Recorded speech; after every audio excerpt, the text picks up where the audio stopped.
विजयनगर के महाराज कृष्णदेव हर बार तेनालीराम की सूझबूझ से दंग रह जाते थे।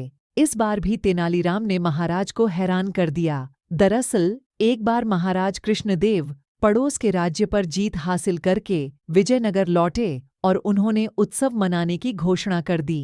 पूरे नगर को ऐसे सजाया गया जैसे कोई बड़ा त्योहार हो।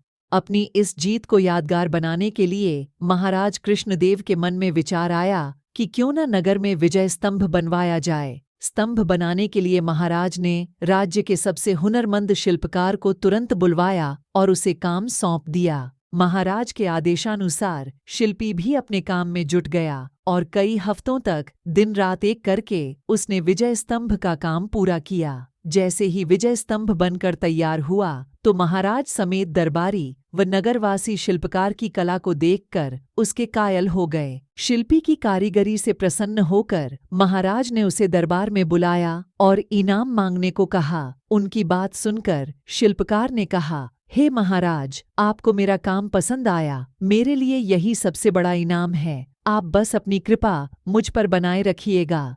शिल्पी को लगा कि अगर वह कुछ नहीं मांगता तो महाराज नाराज हो सकते हैं। अगर वह कुछ लेता है तो वह उसके स्वाभिमान और उसूलों के खिलाफ होगा। ऐसे में कुछ देर सोचने के बाद शिल्पकार ने साथ लाए अपने औजारों का झोला खाली किया और खाली झोले को महाराज की तरफ बढ़ाते हुए कहा कि इनाम स्वरूप इस झोले को दुनिया की सबसे बहुमूल्य वस्तु भर दीजिए।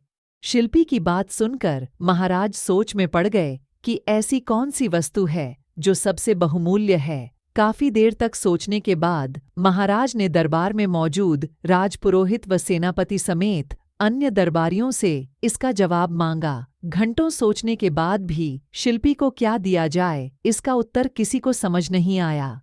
किसी से भी संतोषजनक जवाब न मिलने पर महाराज झल्ला गए और शिल्पी से कहने लगे कि इस दुनिया में हीरे जवाहरात से बढ़कर और क्या कीमती हो सकता है। चलो, मैं तुम्हारा ये झोला उसी से भर देता हूँ। महाराज की बात सुनकर शिल्पी ने इनकार में सिर हिलाते हुए कहा, नहीं महाराज, हीरे जवाहरात इस दुनिया में सबसे कीमती नहीं हैं। मैं वो कैसे ले सकता हूँ।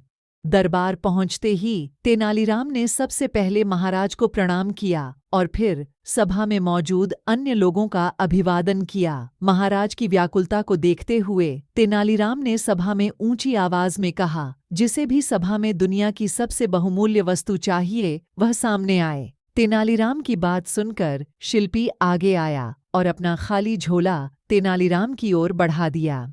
शिल्पकार से झोला लेकर तेनालीराम ने उसके मुंह को खोला और हवा में 3-4 बार ऊपर नीचे हिलाकर थैले के मुंह को बांध दिया। इसके बाद तेनालीराम ने झोला शिल्पी की ओर बढ़ाते हुए कहा कि अब आप यह झोला ले सकते हैं, क्योंकि मैंने इसमें दुनिया की सबसे कीमती वस्तु भर दी है। शिल्पकार ने भी झोला थामते हुए तेनालीराम को प्रणाम किया और फिर महाराज से अनुमति लेते हुए औजार उठाकर सभा से चला गया। यह दृश्य देखकर सभा में मौजूद सभी लोग अचंभित रह गए। महाराज ने उत्सुकता जताते हुए तेनालीराम से पूछा कि शिल्पी को खाली झोला देने के बावजूद भी वह बिना कुछ कहे ही क्यों चला गया।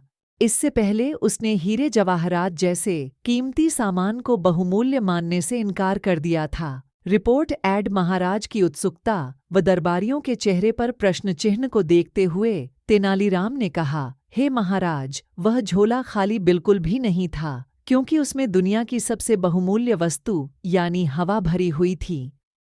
इस दुनिया में हवा से कीमती और क्या हो सकता है जिसके बिना हम जीवित नहीं रह सकते। तेनालीराम का जवाब सुनकर महाराज खुश हुए और उसकी पीठ थपथपाने लगे। तेनालीराम की बुद्धिमता से प्रसन्न होकर महाराज ने उसे इनाम स्वरूप अपने गले से एक कीमती मोतियों की माला निकालकर पहना दी।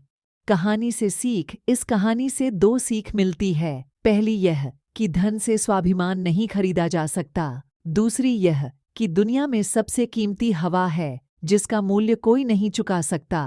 हमें यह मुफ्त मिलती है, इसलिए हम इससे कीमती दौलत को समझ लेते हैं।